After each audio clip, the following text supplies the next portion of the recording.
Well, Oregon's 2024 recruiting efforts have kind of slowed down. It's been somewhat quiet on the Western Front, so to speak, but that could change soon. Here we go. You are Locked On Ducks, your daily podcast on the Oregon Ducks, part of the Locked On Podcast Network, your team every day.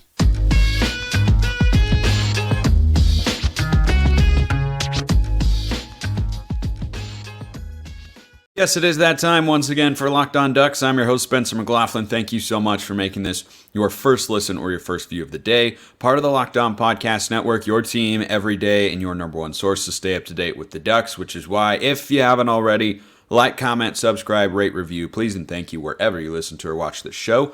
We're almost to 2,800 on YouTube, trying to get to 3,000 before the season starts, so let's make it happen. Today's episode brought to you by LinkedIn Jobs, the official recruiting sponsor here at the Locked On Network. Post your job for free at linkedin.com/lockedoncollege. Brian Smith is here, as always, when we are talking recruiting, at least when we want to do so in an informed manner. He is at FBScout_Florida on Twitter, our Locked On Network recruiting insider.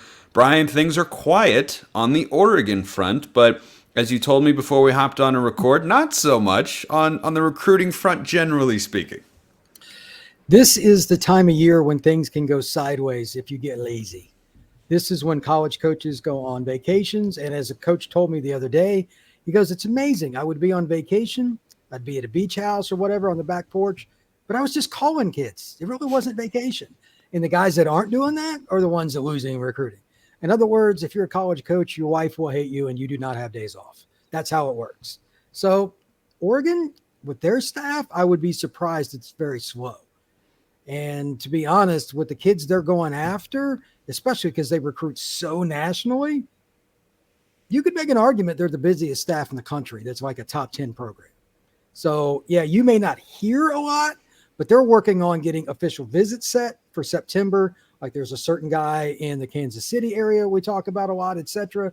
Those are the kinds of things that happen now that fans don't know about, but all the planning for that happens July and August. It's just part of the process, man. It's a daily grind. Yeah, that guy you're talking about, Williams Nwaneri, number one defensive lineman by many services from Kansas City, has gotten official to Oregon on September the 23rd. It is the last visit that he is scheduled to take. All the other ones he took were this summer, but he's got that one for That's Eugene. right. Yeah, so hopefully he doesn't, sneak out a verbal commitment until that point in time. But why do you think, even though, as you say, coaches are talking to kids, coaches are scheduling visits, setting stuff up, is it just kind of how the calendar has been working right now and kind of how it's gone with kids' schedules and coaches' schedules as to why Oregon's recruiting is so quiet right now? The last 2 weeks of July are known as hell for guys like me because there's nothing like known news because all the coaches are on vacation. They're not really, but they are. Kids aren't visiting anywhere. There's no visits. There's very few commitment dates. There's a handful, but it's full stop because the only thing that you get to see are all these ridiculous press conferences, coaches lying to the media members of the ACC, Pac-12, whatever. That's it. There's nothing else. It's baseball season for 2 weeks. So it's been that way my entire life. It will never change because they've got to go on vacation at some point. So they do it right before fall camp when it's, fall camp for players is hard, but coaches are doing 12 to 15-hour days, 7 days a week. So they literally. So that's why they take the vacations. It's never going to change. You got to refuse, if you will. So I'm not really saying they've got a tough life with the money they make now, but I get it, and it just makes it slow on the recruiting trail. Now, according to 24/7 Sports, Oregon's class during this, kind of slow down or, break and whatnot, has dropped a couple of spots from the 8th best class in the country to the 10th best class in the country, which, look, is a product in part of Oregon not having a commit in, the last week or so. And that does kind of feel like first world problems, like, hey, you haven't landed another 4-star commit in the last week. What's going on? Man, you guys are slow over there. That's first world problems in the recruiting sense. But it's also a testament to something that I've been talking about all summer long here on the show with you, Brian, and that's that Oregon fans have to understand that everyone else is trying to get these kids to. Other people got facilities, other people got money, other people got a brand, other people have great coaches and all that sort of stuff. And Oregon, to stay in the top 10, has to keep getting commitments because commits are going to land elsewhere and other schools are going to rise. And they've, at least temporarily pushed Oregon down a couple of slots. It's called competition. There's 85 scholarships at Michigan, too. There's 85 scholarships at Texas, too. It's just part of it, man. You're going to go through ebbs and flows in recruiting. And I tell fans all the time, there are 2 national signing days. One is this year, December 20th, and then the next one will be the first February Wednesday, whatever date that is. Those are the only days that matter. This is all a facade because these kids commit and decommit all the time anyway. Now, the interesting backstories, that's what I'm here for. And I love to share those after the commitment dates and the signing day. We'll get into that later this year. But it's just a slow process. Do you get to the finish line with a class that can make you competitive for the college football playoff? That's it. There is no special formula beyond that. It's who are you? What are you going to do? You got your plans, your offense, your defense. You just recruit to it. And sometimes it goes through snags and fans want recruiting to be their entertainment. That's not how it works. Recruits commit on their own timeline. Believe me, I have conversations with college coaches about that. It's not their favorite subject, but it's not going to change either. So do coaches, okay, a couple of things first. I don't know that I completely agree that this time of year is an entire facade because the number of kids who decommit in a given class is what, but it's like 10% at most. It's a big number if you're talking nationally, but for an individual recruiting class, like if you look at Oregon's 2023 class a year ago today as they were recruiting it, over 90% or 85% of the kids who had verbally committed at this point in time a year ago stayed committed and ended up signing with the Ducks. So it's not like the class is going to look radically different. There can be changes. There can be significant changes even with a couple notable players like we had with Dante Moore a season ago. But the overwhelming majority of the class is how it looks right now, and that's how it will likely remain. Yeah, I'll disagree with you on that because that depends on the school. Just from being around it for a long time, especially quarterback, like Dante is another great example. If your quarterback changes, it's one player, but how many teams go to the playoff without a great quarterback? The answer is 0. So it depends on the player in question. And I look at it from the perspective of I get to hear about, and because kids tell me this stuff, I'm committed to X, but I'm still talking to A, B, and C. And sometimes that gets to the public and sometimes it doesn't. That's more what I'm talking about because most of these kids just try to save their spot when they're really not done making a decision. Yeah, no, and I see kids doing that, but you hear what I'm saying as well, that it's not as if, Oregon currently has 20 hard, or verbal commits right now in the 2024 class. At most, I would say, right, they already had one flip, Tysier Denmark, who was a really, really early commit in the 2024 cycle, one of the first ones he flipped to Penn State. Of the 20 kids who are committed right now, the most I'd say that could end up flipping at some point in time before, either the signing days is 4, maybe 3 or 4. The most likely answer is probably 1 to 2. The upper end is probably 3 to 4. I just get to deal with it on a different level than other people because I hear about more guys. It's 10 are thinking about it. How many make it come to fruition is the number you're talking about, which is fine. But it's just the backstory and all the work that I do probably makes me angry about it is probably my reason for it. which is very understandable because you're covering this stuff and kids are like, I'm going here. I'm going here. No, I'm not going here. I'm going Until over there. Until you write an article that says so-and-so is flipping, then you find out, no, he's not doing that. And you would have spent the hour writing the article, you will never know my pain. You will never know my pain. I pray I never have to know the pain. I pray I never do, which is why we so very much appreciate the insight you bring to the show here, Brian. And we've got more to talk about, especially along the lines of how Oregon can keep a top 10 class in 2024, which they do still currently have.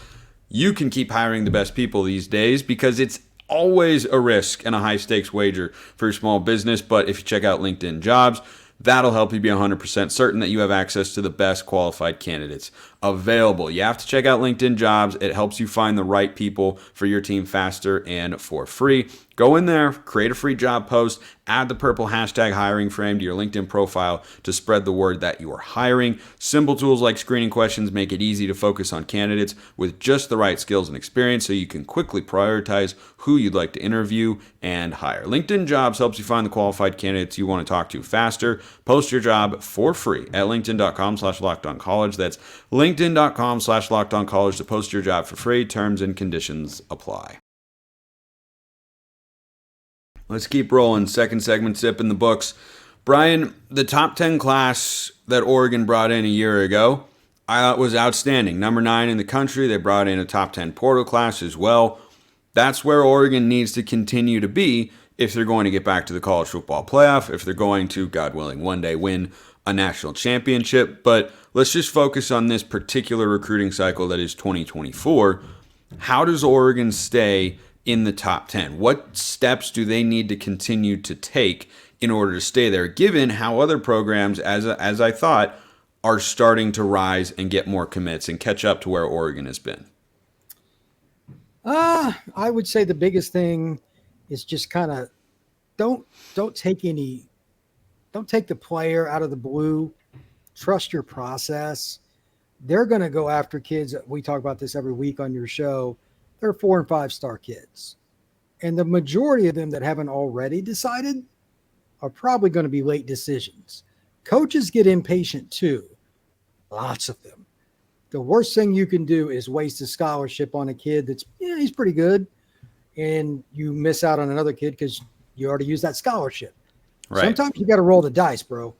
It's late November through December 20th for most of the decisions that truly matter. From this point forward, there'll be some randoms September through late October, but I think you're going to see Oregon play the long game, and it's the smart move. It's what Lanning did last year.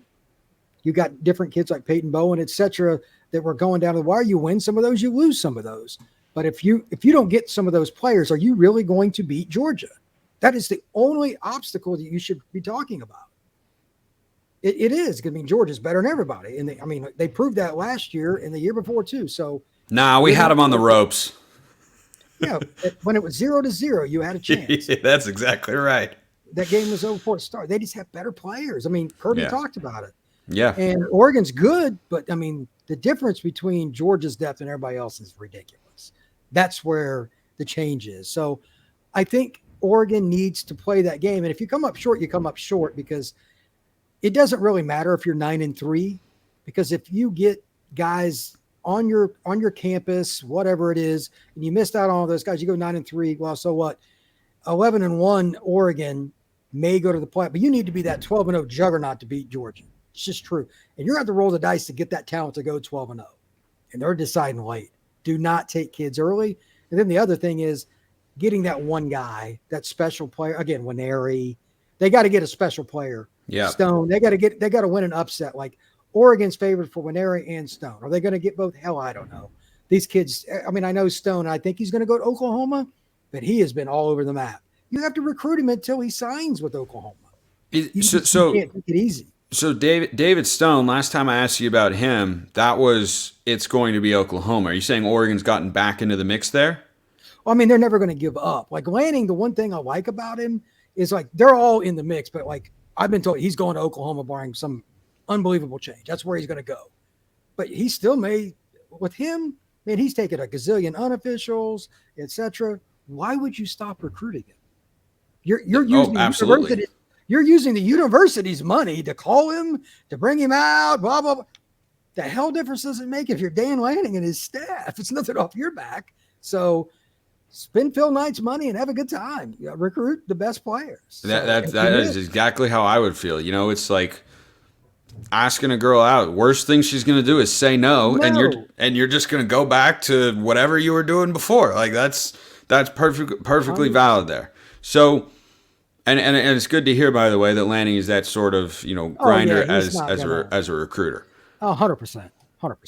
Kirby So wouldn't have hired him. He wouldn't have hired him. yeah, no, I completely agree, and I don't, and they wouldn't have been able to build the defense that they built down there at Georgia, and Dan. hopefully Yeah. we'll see a similar one get built in the coming years here with the Ducks and the talent that they've brought in. And hopefully we'll continue to bring in, of course, Aiden Breland, another 5-star name to watch out for on Oregon's radar. But the one who has announced your favorite thing in the world, Brian, a hard commitment date.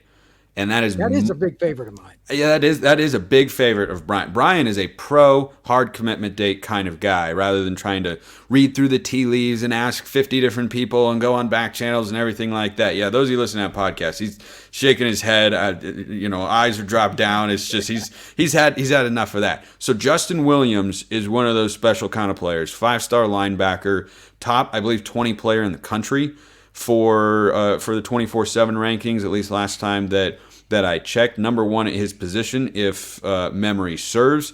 And he is down reportedly to Oregon and Georgia, and he is committing on Monday. And that's the sort of guy, the player that you alluded to that, is you need the special guys to stay in the top 10. To compete with the big boys, you got to get those sorts of guys.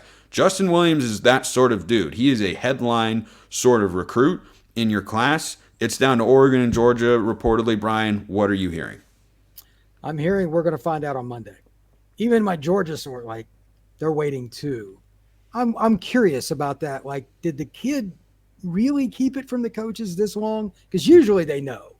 Now, this was maybe 48 hours ago, but I haven't heard anything. I'll check in again this weekend, which by then, usually their phones are just they don't take any calls. Right. But, I mean, it's a Texas kid. So it's like, how do I make a projection on that when I have no just direct line to him? Recruiting is so different than it used to be. A Houston kid that was a 5-star 20 years ago, the chances of it being Oregon and Georgia were zero. But that's the way it is now. So anyway, I think he's a kid that could go to either school, and I would still bet he still talks to both, even after the commitment. That's kind of my other prediction. You think Lanning's talking smack about Georgia? Man, their run is coming to an end. I'm telling you, we're building it up here. Georgia's time is past, or something along those lines. I probably wouldn't go with that. Probably wouldn't land home, but he'd be a massive get for the Ducks. He can play, man. Yeah, and that is the next kind of big name that is going to come off the board, because the other ones, the Aiden Brelands, 5-star defensive lineman, David Stones, 5-star defensive lineman, Williams Maneri, 5-star defensive lineman. Those guys, those sorts of players of the world, they don't commit, correct me if I'm wrong here, Brian, kind of until the fall. Like they don't have their commitments lined up until much later. Williams is kind of the next big name to come off the board, and it's great that Oregon is down into his final 2 there, because this is a big-time sort of player, would be a big-time commitment, and we'll see what happens on Monday. But he's not the only name to watch out for. The Ducks are going after a couple more wide receivers in the 2024 cycle. I want to start with Jeremiah McClellan, a 4-star guy. What have you been hearing on him? Do you have any sense of a timeline, and is Oregon in a good position there? Oregon is probably chasing Ohio State if you read tea leaves, but I've also had somebody tell me don't think that's a lock. McClellan's list has changed a lot. So I tell people this all the time. You hear so-and-so's leader is Oregon or Missouri or whatever. Those things change more day to day than they do like month to month. So it's very fluid. Ohio State had a great visit with him earlier this year, brought his whole family out and all that. But Oregon is in dire need of receivers by comparison to frickin' Ohio State. That's ridiculous. So there's a lot of things that Lanning can sell, and I don't think it's going to be necessarily right away. He's coveted by everybody. I know there's some other schools that aren't mentioned that I was told are trying to get back in with him. So because of this rule, this is very important. The kids have nothing to worry about with visits because it's unlimited now. A kid like him, man, that's going to get really, really messy because he's going to have every SEC school, et cetera, try to get him to visit in the fall. Just as an example. You think Oklahoma or somebody like that's not going to try? I mean, his list is going to be all over. So I wouldn't put a hard timeline on anything. And again, you're competing with Ohio State too. There's a lot of moving parts. So is he just down to Oregon, Ohio State, or do you get the sense that there are other schools that are very More. much in the mix?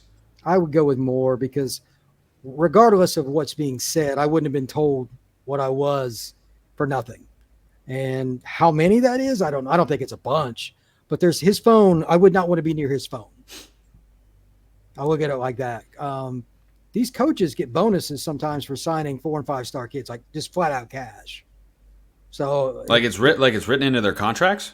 yeah, I've been told that, and I know that some of it is not official, if you know what I mean. So yeah, I'll let your mind wander there. So they're going to go after a kid even if they don't necessarily want them, just based on their friggin' ranking sometimes. But that's a whole nother story. And this kid's legit anyway. He can fly. You think about the speed Oregon used to have under Chip Kelly, this kid would have fit right in with that. That's kind of ball player he is. Gotcha. So another wide receiver that Oregon is going after in the 2024 cycle. Not a guy that we've mentioned on the podcast before, but I keep seeing him pop up and kind of getting tied to Oregon. Maybe not as the favorite necessarily, but that Oregon's in the running. Gatlin. Holy cow. Do you know anything about him? It's hilarious. No, by all means. This is why we bring you on, Brian. Bring all the insight, all the stories that you're allowed to share. Hit me. No matter what you do the rest of the day, you are doing a disservice to yourself and your community if you don't go find this kid and type in 200 meters, 100 meters, or whatever. Now, he's in, I believe, South Dakota. I'm going to do it right now. And insane speed. I remember I watched it again today. I'd seen it earlier. And usually they'll like put a circle on the video or something. Well, he didn't need one. When he came out of the blocks, you immediately knew which kid he was. He ran a 20.47 in the 200. Now, he's in South Dakota. Look, they ain't got a lot of guys that are running in that stratosphere. It was hilarious watching the video. So, and he's like, Michigan wants him. Oregon wants him. His offer list is insane. His foot speed is, oh, my God. Yeah, exactly. I'm watching it right now. He has such long strides, but his feet are moving so quickly. And also this is very human, bro. He's not human. A 20.47 200 meter. Yeah, and he's from like South Dakota. Like I guarantee you that state record. He clears the rest of the field by 15 gosh. yards? He's clearing a lot of them. So both of these guys, Bair and McClellan, seem to have that in common, that they are speedsters. Yeah. Gotcha. So on the kind of recruitment of him, I've seen Michigan as the school that is in the lead. Is it Michigan 1, Oregon 2, but Oregon is not out of it, and it wouldn't be completely ridiculous to see him choose the Ducks? It wouldn't surprise me, but out of all the states that I don't have an in with, that would be one of the highest rated. I have no idea what's going on in South Dakota. You don't have a lot of ties to the South Dakota high school football recruiting scene, Brian. What are you even doing for a living? Apparently not much. I would know the area codes there. Like usually I can see my phone. I know what state it is. I have no idea. They have like one kid a year in that state. It's somebody good, but I've never seen nobody run no 20.47. Yeah.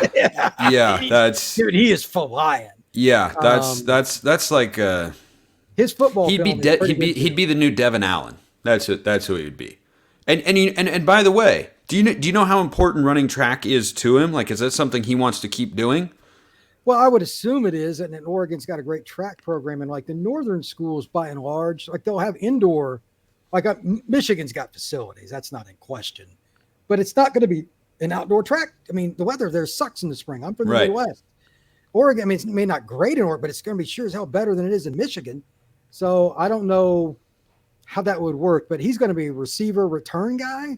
So it's not like he's studying the playbook like a quarterback. So you would think that would be Oregon's advantage. I don't know, but maybe he's got a tie to that state. Maybe he's got I don't know anything about him. Just I've read up on him and then I watched 15 seconds of that video and I was good. Yeah. I mean, look. It's the first 10 seconds of him running too. God. When he pulls away and the speed with which he's making these long strides does not look normal. I see Devin Allen in him, so maybe we should. No, there is not. Devin Allen, good football player for the Ducks, who, by the way, was a return guy who did one thing, and that's deep post, or two things. He ran a deep post and he ran a fly route. There was nothing else that Devin Allen did, and he was a return guy as well. So I would be completely on board with that. Maybe we should just have Devin Allen come out and recruit him there in South Dakota. Brian Smith is at FBScout_Florida on Twitter, our Locked On Recruiting Insider here at the network. Brian, we thank you as always. Thank you, sir. Have a good day. Appreciate everyone listening. I will see you next time. Have a wonderful rest of your day, and go Ducks.